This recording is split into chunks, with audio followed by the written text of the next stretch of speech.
there everyone, welcome back to my channel Boomy Reactions. My name's Boomy and thank you for watching. Now today guys, we're going to be checking out another one of Johnny Tuccello's character analysis. I'm going to call them character analysis because to me that's what they are. Instead of a compilation of little scenes of characters. So today's compilation, character analysis if you like, is going to be all about Cotton Hill from King of the Hill. So this one's been requested by one of my lovely patrons. This one's from Jeb. Thank you very much, my lovely. And Jeb says, I don't know if you watch King of the Hill, but this video is a great look at one of King of the Hill's most popular characters, Cotton. Now, Jeb, I did watch King of the Hill. I am a huge King of the Hill fan.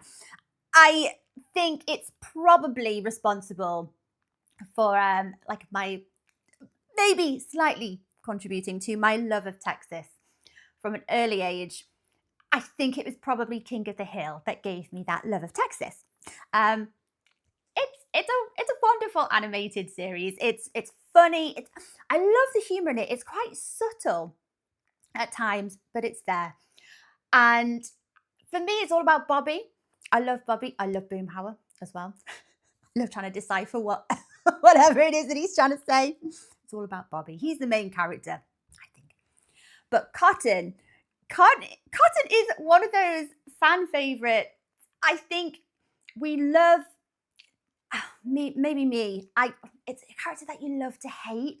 He comes out with the most outrageous, racist, bigoted things, sexist at times, but there's something about his character. I think maybe it's because of how unfiltered he is. There's just something about him that, I don't know, you love to hate, but he's quite an endearing character at times. He has this, you know, we've got the Meg hate going on in Family Guy. He's got full-blown Hank hate. It's actually hilarious at times. He hates Hank. Loves Bobby. Yeah, granddad energy going on there. But yes, I do hate Cotton Hill. Maybe it's because he killed 50 men in the war. 50. But yes, I think a fan favorite. He is hilarious. There's that one scene really early on when they're all being slightly racist about Khan and where he comes from. They just instantly assume that he's from China. And you get this scene with Cotton and you just there, like, you know, kind of rubbing your temples thinking, oh gosh, what unfiltered racism is about to pour out of Cotton's mouth. And he just comes out with the most unpredictable comment. And he's just like, Hank's like, oh, this is Khan. He's from China, or he's a Chinaman. And Cotton just goes, oh no, he ain't. He's Laotian. And I think it's that unpredictability that's so funny about Cotton. Oh gosh, it had me in absolute stitches. But yes, Joe, big King of the Hill fan. So I am very excited to be watching this video, which gives us a breakdown all about Cotton. So today's video is called The Tragic Life and Death of Cotton Hill. He's a war veteran, so there's tragedy there, obviously. Twice married, although he was awful to his first wife. Still is, isn't he? I don't think he had a tragic death, but maybe there's more about it that I'm not aware of, maybe. So let's check this video out, guys. And if you're enjoying these reactions, don't forget to like and subscribe. Thank you, my lovelies. If you're interested, I have a Buy Me a Coffee account. That link is over here. And if you would like to help support my channel any further, I have a Patreon account. And if you want to check that out at all, that link is in the description just below there. I'm going to clear my throat. I've got a bit of a kind of rough voice going on. Sorry, guys. King of the Hill is a show defined by familial relationships. Yeah. At the heart of the series is Hank, his son Bobby, and their struggles to find connection through their vastly different worldviews. Yeah. But resting above that relationship is a man named Cotton Hill. He killed 50 men, lost his shins in the war, and is... There we go, he killed 50 men. It's important. He says it an awful lot. Oh, he kind of looks a bit like Hank here. The root of a lot of the generational trauma that has been passed down through Hank and Bobby. Absolutely. But despite Cotton being an unjustifiably awful father, husband, and human being, his life and general existence is actually pretty tragic. It's fascinating to look at the circumstances surrounding his pain and his resentment. And do you know, I love all the ongoing jokes about his shin jelly. It's sounds horrible. He has to run this lotion into his shins because well, not his shins because he lost his shins, so he's got his feet just below his knees, I think. But he calls it his shin jelly. Oh. Though it doesn't excuse his behavior, it does paint a nuanced picture of a very sad man. Yeah. So join me as we look at the tragic life and death. Cotton Hill joined the military during World War II when he was only 14 years old.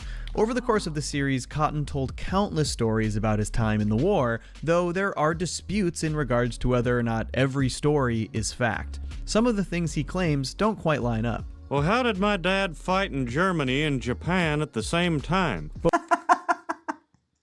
He has some tall tales, I think, doesn't he, Cotton? But what we do know is that while fighting in Japan, Cotton's shins were basically shot off. Yes. His account of this incident is brutal and includes him beating his assailants to death with his own friend's leg. I woke up in a field hospital, and they were sewing my feet to my knees. This is obviously the major defining event in Cotton's life. Yes. He was allegedly 6'4" before he lost his shins and 5 foot even after he lost them. It's easy to see how this could make somebody resentful. His doctor even said he would never be able to walk again, but Cotton is nothing if not stubborn. Very, very stubborn. Defiant. Absolutely. 18 months later, he walked right over to that doctor, reached up and punched him in the kidneys. Now, obviously, Cotton was raised in a different time, and he had a lot of resentment and trauma built from his experience in World War II, and these things dictated how he treated his son Hank growing up, which is to say, not good. And it didn't help that Hank's birth itself prevented Cotton from achieving a major goal of his own, assassinating Cuban dictator Fidel Castro in New York City. So resentment was all too familiar for Cotton in nearly every aspect of his life, but in particular... Yeah, so Cotton's pretty upset that Hank was also born in New York and not Texas. That's like one of the running themes to that episode as well. He is awful to Hank's mum, his first wife. There's no getting away from that. He's a terrible husband. And he's not, I suppose he's slightly better with his second marriage, but still an awful husband. For his son Hank. He was crying the second he popped his head out of his mama. In fact, the way Cotton raised Hank very effectively explains so much about who Hank became as a man. Cotton suffered such hardships that he had absolutely no empathy for his son, even when he was a literal child. I got my shins blown off by a Japan man's machine gun. So don't come crying to me with your problems. Cotton never gave Hank any positive support or encouragement. Hank's failures were met with derision from a very young age.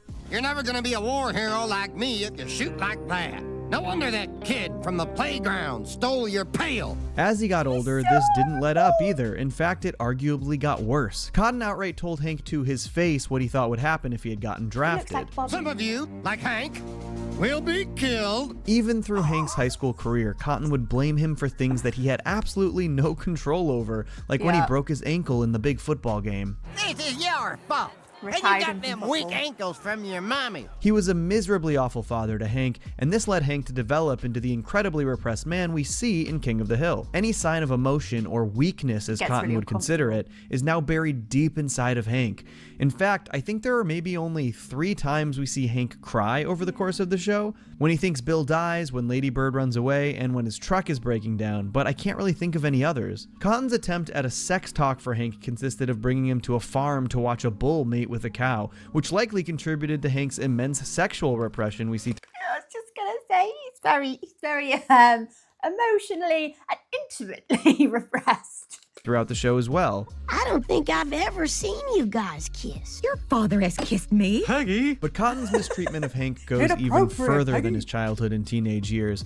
Over the course of the series, we see Cotton mistreat Hank on a regular basis, and it often undermines Hank's own life and relationships. In Season 2's premiere, Hank and Bobby are connecting over sport shooting competitions, but Hank initially struggles to find his shot because of his traumatic memories of his father teaching him to use a rifle. Hank eventually works through those issues and does really well in the competition until Cotton shows up, regressing Hank. I got money riding on this shot. On the McKays. Cotton... Yeah, betting against Hank. He's just generally awful as a dad. Oh my gosh. Not in Cotton's defense, but, you know, possibly to make Hank feel a bit better. The fictional animated character. To make Hank feel a little bit better, Cotton is generally an awful person to everyone, or most people. is persistently questioning Hank's manhood and putting him down, but aside from this, he also refuses to show him even the simplest common courtesy. It's not nice when to Hank was Peggy, temporarily blinded, Cotton wouldn't even let him touch his shoulder to guide him into the house. Late in the series, when Cotton is giving up his Cadillac, Hank wants to buy it, partially because he took care of the car his entire life, but also so that he could have something that connects him with his father. A father he feels he has very little connection with. Cotton instead decides to give the car away to Hank's cousin Dusty. Dusty's always been like a son to me. It's Dusty the cousin that is from ZZ Top.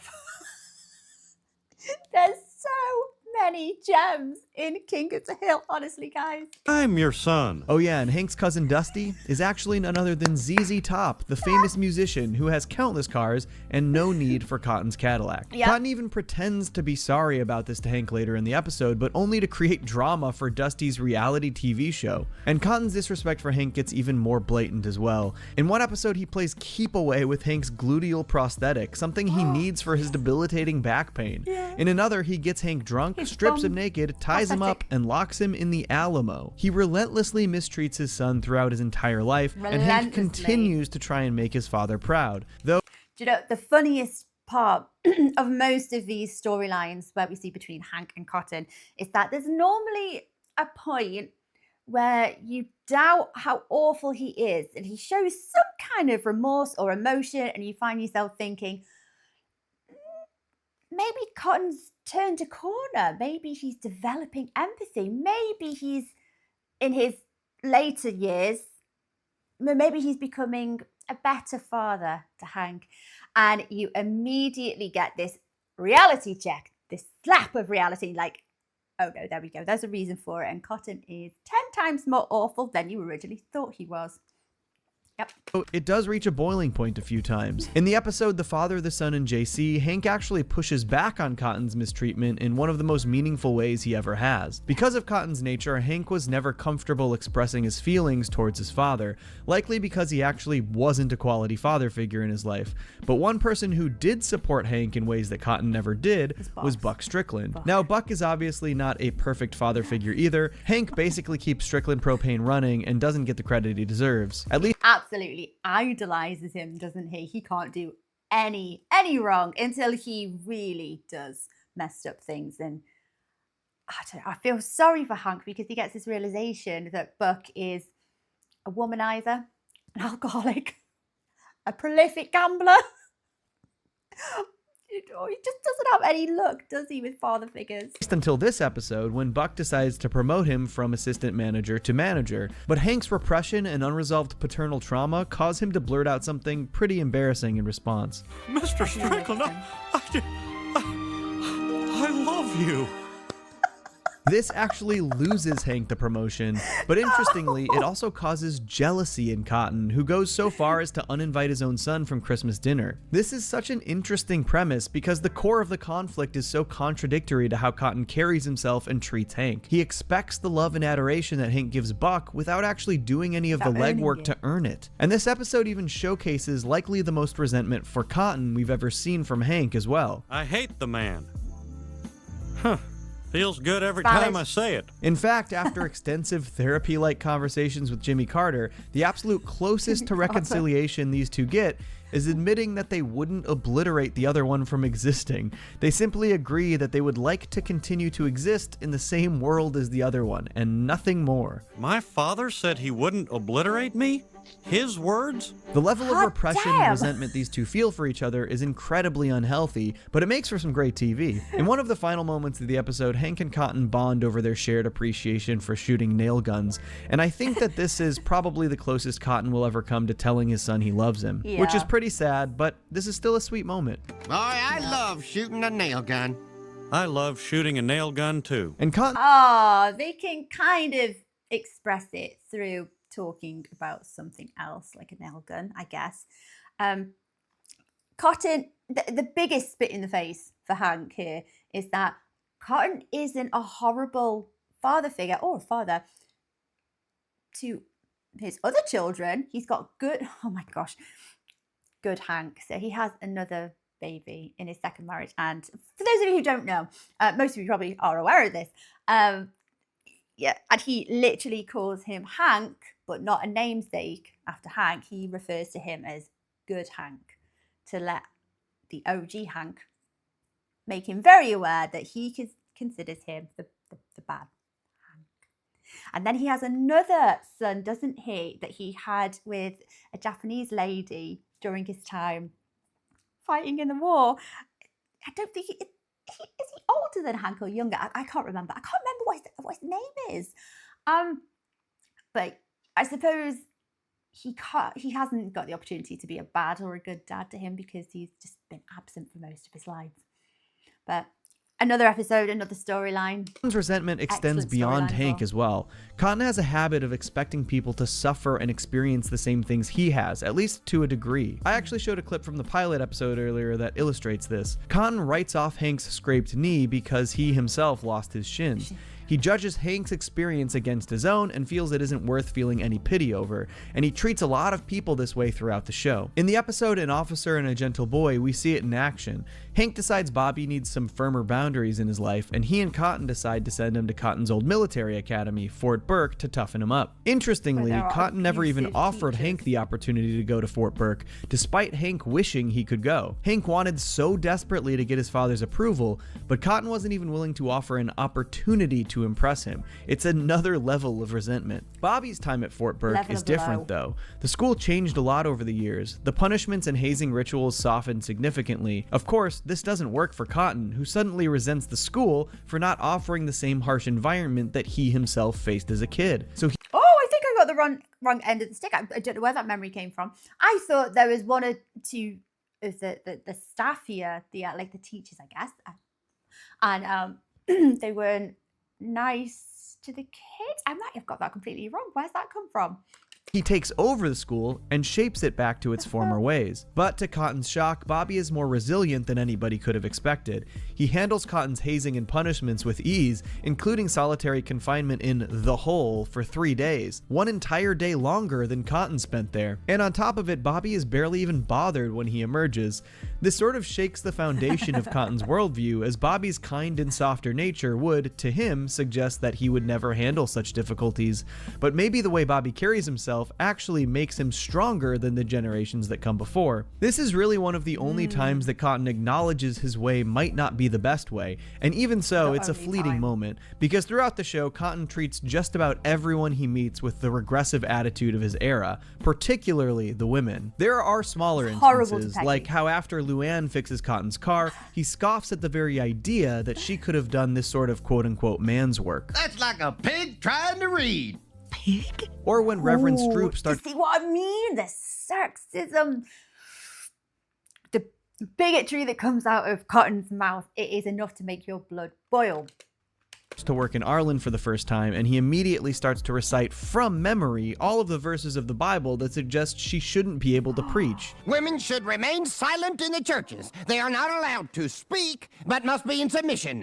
Corinthians. And then there's of course the way he treats his own wife, Dee Dee. He basically uses her as a live-in maid to do his bidding, and of course rub his legs with shin jelly. In fact, when the family was in dire straits financially, Cotton left Dee Dee because she tried to work for herself to support them. It's a weird dynamic between him and Dee Dee, because she does mother him on occasion as well, and he I don't know, he becomes quite infantile, I suppose is the word. It's been weird. A real deep-seated resentment stemming from the time in which he was raised, and that stubbornness harms himself along with his loved ones. Cotton wasn't even around when Dee Dee gave birth to his son GH. Bobby drove Dee Dee to the hospital and cut the umbilical cord. Hell, Bobby basically was the only one taking care of the kid for the first week out of the hospital. Cotton did nothing to support his wife, who was experiencing extreme postpartum depression. Though I think perhaps the most interesting relationship in regards to Cotton's backwards views on women is none other than Peggy Hill, or Hank's wife as he refers to her. I actually don't think there's a single time where Cotton calls her Peggy. It's always Hank's wife, which is pretty representative of the way he views women in relation to men. To Cotton, Peggy only has value as Hank's wife, not as her own person. And any problems with the Hill household, those are Peggy's fault, not Hank's. Hank, your wife let the salt run out. Flour, sugar, dog food, soda pop. The first real... Do you know, though, Peggy's interactions with Cotton are quite they're quite funny because she gives it back. She puts up a bit of a fight with him. She does not like Cotton at all. The appearance of Cotton in season 1 pretty much revolves around this. Cotton effectively forces his way into staying with Hank and Peggy. Peggy immediately objects and doesn't want him staying with them, pointing out how awful his behavior is and suggesting it's not good for Bobby to see that. But Hank, constantly seeking his father's approval, makes excuses for Cotton and ignores Peggy. You just cannot see your father for who he is. And sure enough, Cotton's awful behavior rubs off on Bobby in the worst ways. But when Hank tries to confront Cotton, he tells him his pitiable sob story about his shins to try and weasel out of any sort of confrontation or accountability, which of course works on Hank, who, as we've established, has a very broken relationship to his father. But it comes to a head when Bobby starts a sexist riot at school. That's woman's work. Ain't that right, fellas? Women's work. Women's work. Fortunately, while Oh, it's awful, isn't it? Because Bobby is such a lovely natured character. Honestly, absolutely melts your heart. He's the best character. And then to think, you know, because of this influence, he starts smacking women on the bum. While Hank is repressed and has some stubborn viewpoints, he's a good and decent man who ultimately loves and supports his wife. And he knows that Cotton's worldview and behavior isn't acceptable. And I won't let him grow up to be a woman-hating old fool. No wonder Mom left you. She was a strong lady, classy and smart like Peg. Now, I've talked a lot about Yes. Peggy, and Yes. we all know that she's got some very frustrating personality traits, but I think it's undeniable that through all of the abuse she suffered from Cotton, she seemed to grow to understand him better than almost anyone else. Yeah. This is about a man who for 50 odd years episode denied there. any human emotion so he could hide from his haunting memories of war, ruining his relationship with his son. Peggy and Cotton almost had a symbiotic antagonistic relationship with one another, as though their resentment for one another also fueled them. After Peggy broke all her bones in that skydiving accident, she struggled immensely with her physical therapy, but it was actually Cotton who motivated her and helped her regain her strength. Cotton was able to use his boot camp-like tactics to continue to berate and abuse Peggy. That abuse was the fuel Peggy needed to try and succeed in spite of Cotton. And Yeah, it was like it driven her. She had this motivation to kind of heal herself and get better. That was possibly one of the most shocking cliffhangers at the end of a season when her and Hank go on, like, I think it was a honeymoon. A honeymoon. What, like, para-jumping kind of activity they were doing together, and hers didn't deploy. Gosh, what a nightmare. And you just see her fall, and yeah, it was a real cliffhanger. I was actually convinced that she died. And it worked. I would say that this was the closest Peggy and Cotton ever came to an actual functioning relationship. Nearly a friendship, even. Nearly. Cotton, Mutual resentment. may I have this dance? This, of course, wasn't a lasting bond, but I do think their rivalry was incredibly important to the series, which to me is pretty explicitly proven by her role in Cotton's final episode, Death Picks Cotton, but we'll get there soon. And outside of this, there were just countless ways that Cotton mistreated Peggy throughout the series, sometimes even suggesting horrific things. Remember, under no circumstances is the wife allowed in my Cadillac car, unless she's in a bag in the trunk. But Cotton's stubborn, ancient, and outdated views do sort of get to the core of the tragedy of Cotton's life, because though his actions are inexcusable and unjustifiable, they do stem from his own tragic past. Cotton's repressed trauma and archaic worldview, combined with the fact that society tends to overlook and disrespect both veterans and the disabled, led to an existence where Cotton feels incredibly disrespected, but still incapable of any meaningful change. Cotton is so stubborn about his own worldview, and we see this in the way that he treats his son, his wife, all women, and people in general. And because his worldview is outright offensive to modern society, he is in turn met with disrespect, oftentimes deservedly, but not always. In the episode when Cotton comes marching home, he and Dee Dee are in financial crisis. The bank even repossesses their house. Cotton is forced to get a job and becomes a greeter at a restaurant, but now sitting low on the totem pole in a service industry position, Cotton isn't treated with any semblance of respect. Whoa. What are you doing? He was waiting. I'm showing him to a table. That's the hostess's job. You're a greeter. Now please return to your stool. Eventually, this disrespect sends Cotton off the deep end when he's told he can't get work off to march in the Veterans Day parade, which to me is really messed up. Cotton doesn't show others much respect, but I'm definitely not cheering for a corporation to take advantage of an old man. And conversely, Cotton is shown to be most happy when he is being treated with respect, even when it's undue, or false respect. In the episode Dale Tech, Cotton starts to stay with Hank, but the family basically doesn't have the time to keep an eye on him, so they put him in an elderly daycare facility.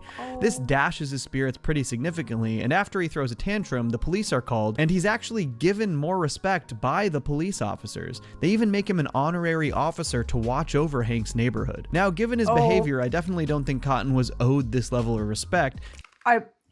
I don't think giving Cotton this level of authority is a good idea. I think he's going to get a bit power hungry. Especially given how quickly he abuses his newly perceived power. While trying to solve a mystery for Hank, he nearly whips Bobby and Peggy. Like literally, with a real whip. To his credit, Cotton does eventually solve Hank's mystery for him, but it's fascinating how quickly he abuses his power. Yes. The man will do concerning things when he feels he's being treated with high levels of adoration. This actually comes into play in a big way in Death Buys a Timeshare, when Cotton, Bill, and Hank vacation to Mexico to attend a timeshare presentation. The goal is to get a free vacation by refusing to buy the timeshare. Unfortunately, because these timeshare folks are just salesmen trying to get on their customers' good side, they show Cotton an incredibly high degree of respect. He's basically treated like a king, given the nicest suites, invited to exclusive parties, and of course, as Cotton has barely shown respect in his everyday life, he takes to it immediately, and he buys a timeshare. Colonel, I wasn't supposed to tell you this because you're not an owner yet, but you've already been handpicked by O'Kelly to join his El Presidente circle. Hank He's very susceptible to flattery and admiration, isn't he?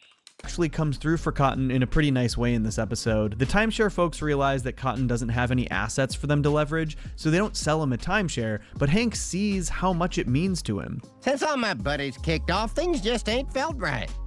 But now I got me someplace where I belong. In order to let Cotton spend time at these fancy parties that actually make him feel happy, Hank buys the timeshare himself, a truly selfless act for a man who did not really deserve it. While Cotton is a sad, horrible man, there were those occasional glimpses of humanity in him, however brief. The man definitely loved his grandson, Bobby. Yeah. But you know, even though he hates most things, he does love Bobby. He does love Bobby. I'm not saying he's the best granddad in the world. You know, he's not a great example, but he does dote on his grandson. But I think those moments where we see just relentless nastiness from Cotton aimed at Hank, and then Hank always still decides to do, you know, like the nicest thing or the good thing, or, you know, just something nice for his dad, which is, you know, really goes to show that Hank is a good man. He is. He's right. You know, I know he says Bobby ain't right. Hank is. Ow! In fact, he even makes a pretty huge sacrifice for Bobby in Revenge of the Lutefisk. A series of events where Bobby eats all of Reverend Stroop's lutefisk leads to him accidentally setting fire to the entire church, but Cotton ends up being falsely accused of the crime. When Bobby eventually comes clean about the incident, Cotton actually decides he will take the fall because he doesn't want to see Bobby punished for his mistake. This is probably the one truly selfless thing we've ever seen Cotton do, and it's nice that even beneath his awful behavior, there is still love, even if it barely ever shines through. This, of course, does not excuse his excessively awful behavior throughout the series, and to suggest Cotton is actually a good person because of his few truly human moments would be a ludicrous argument to make, but it still gives us some great, genuine, heartfelt moments in the show. And those moments do go a really long way to tug at the heartstrings, even when they're facilitated through Cotton's selfishness. In season 3, Hank and Peggy are trying to get pregnant and have another child, but because of Hank's narrow urethra, they're struggling immensely. Meanwhile, Cotton and Dee Dee get pregnant on accident, which obviously upsets Peggy. But Cotton becomes overwhelmed by the thought of raising a child at his age, and simultaneously actually shows genuine sadness over Hank and Peggy's pregnancy struggles. Your daddy's the right age to be having babies. Poor Hank and Hank's wife. They want another baby real bad. Of course, Cotton's solution is still a selfish one. He runs away, abandoning his responsibility as the child's father, and in his mind, gifting his son a child. But obviously, he's really just thrusting the responsibility onto Hank. This leads to probably my favorite Cotton and Hank moment in the entire show, as Hank and Cotton lament their own pregnancy problems. Hell, Well, if it's a contest on who's the better daddy, you win. I mean, you made Bobby. All I made was you. It's so impressive how the show was able That started out as such a nice statement, ended in classic Cotton fashion. to give us these scenes that feel like real moments of Backhanded love and compliment. connection between Hank and Cotton, while still allowing Cotton to undercut it with a jab at Hank. Vintage Cotton, truly. And all things considered, it does seem like Cotton improved slightly as a father when raising his next son, Good Hank, or GH for short. I mean, it's wild how even just naming his newborn son was a slight at Hank. But we do see evidence that Cotton was trying harder with GH than he did with Hank. We see that he's got countless home videos of GH that he's taken himself, showing much more care and attention than he did to Hank. At the end of When Cotton Comes Marching Home, he even accepts Hank's financial help for GH's sake. Hank, I thought it over. I've decided to let you give me some money. You know, for GH. This is actually one of the biggest instances we've seen of Cotton growing past his own hangups. He wouldn't accept help initially because he feels it's his responsibility to provide for his family, and not doing so makes him feel like less of a man. But by accepting Hank's help, he looks beyond his own self-esteem and does the best thing for his child. It's a great moment. But despite these occasional examples of Cotton's growth, his repressed trauma would ultimately follow him to his death. In Cotton's final episode, his PTSD triggers a violent response at a Benihana type restaurant. Cotton ends up breaking bones and badly burning himself on this giant grill, and the doctors give him very little time to live. I think the saddest thing about this episode is the way that Cotton continues to berate and belittle Hank until his literal death. Hank Oh, I think I completely forgot how he ended up in the hospital in the first place. Yeah, the meltdown in the teppanyaki restaurant. Okay, that is a very tragic death. Hank tries so hard to reconcile and make amends with his father, but Cotton this is wouldn't sad. have it. I love you too, Dad. You loves me? Dad? What kind of man tells another man he loves him? I don't want to die with my sissy son who loves me. After this exchange, it looks like Cotton dies, and afterwards Hank fully blames himself. He even claims that he picked a fight with Cotton on his deathbed, which obviously is not what happened. The man just tried to reconcile his complicated feelings with his father.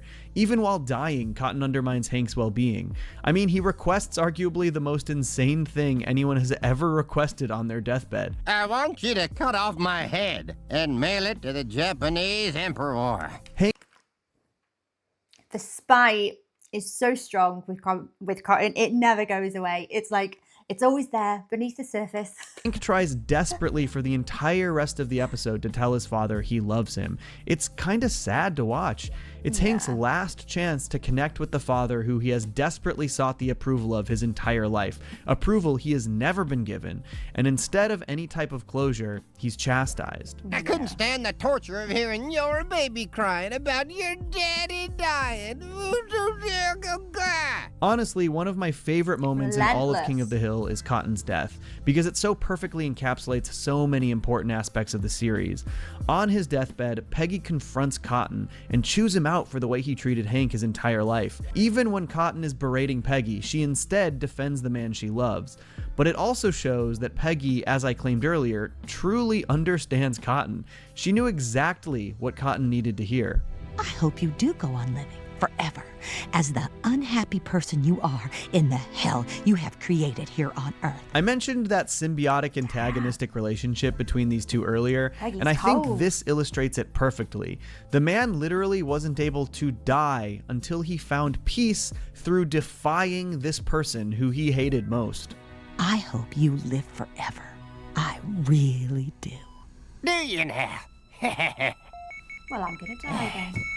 Cotton died the way he lived, defiant, angry, without showing any sort of affection for his son, and all while berating Peggy. But you know Cotton's impact on Hank wasn't going to end with his death, because there's one last episode that really grapples with Cotton's legacy and the shadow his life cast over Hank's. In the final season, Hank is tasked with handling Cotton's will. Hank sees this as his last chance to find meaning in his relationship with his father. Even dead, Cotton will always find a way to disrupt our lives. It leads him and his friends on a wild scavenger hunt to ultimately flush Cotton's ashes down General S. Patton's toilet. And while Hank doesn't actually find connection with his father through this misadventure, he does realize that the people Cotton did connect with were his friends. The friends who had also since passed on. And through this realization, he sees the value in the friendships that he has made, and the length that those friends go to help him. And I think this was actually the absolute perfect way to end Hank's saga with Cotton. Because ultimately, though Cotton was an awful father who never gave Hank the love or respect he deserved, Hank was a stronger man, and he was able to achieve a better, more fulfilling life in spite of his father. And ended up a much better father figure to Bobby, who's just wonderful. Yes, Hank is a little bit repressed in many ways, and awkward, unable to express emotion at all, really, in most circumstances. But you've done a much better job as a father and absolutely as a husband. Hank has a loving wife, an amazing son, and an incredible group of friends. Lots of friends. And he did that without the help of Cotton Hill. Hell, he did it while actively fighting against the trauma inflicted on him by Cotton Hill. And this final story represents that beautifully, as Hank learns an important life lesson while dealing with his father's extreme expectations. The ultimate irony is that Cotton was always ashamed of Hank, but Hank was actually one of the only genuine accomplishments in Cotton's life, one of the only good things to come from his legacy. Cotton Hill's life was tragic, but not because he's just a sad or sympathetic figure. His history is heartbreaking for sure, but his life is tragic because his stubbornness created his own personal hell, and the people around him were swept up in it. He's tragic because he made his son's life miserable. He's tragic because he treated people horribly. He's tragic because he was constantly angry and defiant and made people's lives incredibly difficult. In the episode Returning Japanese, Hank has this dreamlike vision in a sweat lodge, and he envisions the one moment he always hoped he could have with his own father. I waited your whole life to tell you this, boy. You're a good son. And I'm switching to propane. Thank you, Dad. Okay, the propane comment is still odd. We know he loves propane. He had to hear that. I'll switch to propane. It's so unbelievably sad that this is all Hank needs. It's all he wants, and he never hears it. Even after Cotton's death, he doesn't get that closure. But I suppose maybe the point there is that he doesn't need that closure to function. You know, he's better than Cotton in many ways. And, you know, yeah, maybe he doesn't need the closure. Maybe he can provide it for himself. All Hank ever wanted was the respect of his dad and a genuine handshake. And would you believe it if I told you that one of the final moments in King of the Hill reflects this? In the very final episode, in one of the final scenes, Hank recognizes something he respects in his own son, Bobby. But instead of reject it or repress it, he embraces it. And he lets Bobby know it, giving him a true and genuine handshake, made even more beautiful with the added context of his father, Cotton. Folks, I hope you enjoyed this very thorough breakdown of the life of Cotton Hill. If you liked it, remember I have a ton of other King of the Hill videos, and I'm really proud of those, so make sure to check out the playlist. Let me know what characters you might want to hear about next. Peace. I'd say do one on Bobby, but Bobby is just endlessly amazing. He's gentle, he's loving, and we see, in my opinion, Bobby's the main character. Because yes, Hank is perceived to be the main character, but we watch Bobby grow up and we see him learn from his mistakes, and we see his, him develop as a character and his interactions and his relationships with other people. So for me, Bobby is still the main character. But this is very deep, isn't it? Actually, the more you look into the relationship between Cotton and Hank, it goes really deep. And it doesn't give you that kind of Disney feel-good, happy ending that there must have been a temptation for writers to do that to some degree to kind of satisfy a lot of the audience. But I don't think it would have actually been fitting for Cotton's character. So the ending here was, it was classic Cotton, wasn't it? But I'd like to think that Hank didn't need that closure with Cotton. He didn't need it. He's overcome that need for validation from his dad. That's what I think anyway. Very, very interesting character analysis of Cotton here. He is just one of the characters that you just love to hate. It's the unpredictability. That's my favourite thing about Cotton. I can't believe it didn't mention that scene with Cart. It's funny. He'll surprise you. He does always surprise you. You can't even rely on him to be racist because he'll even surprise you then. Hilarious. So thank you very much, Jeb, for requesting this wonderful episode of Johnny Two Cellos. I keep calling them an episode. Yeah, episode, video.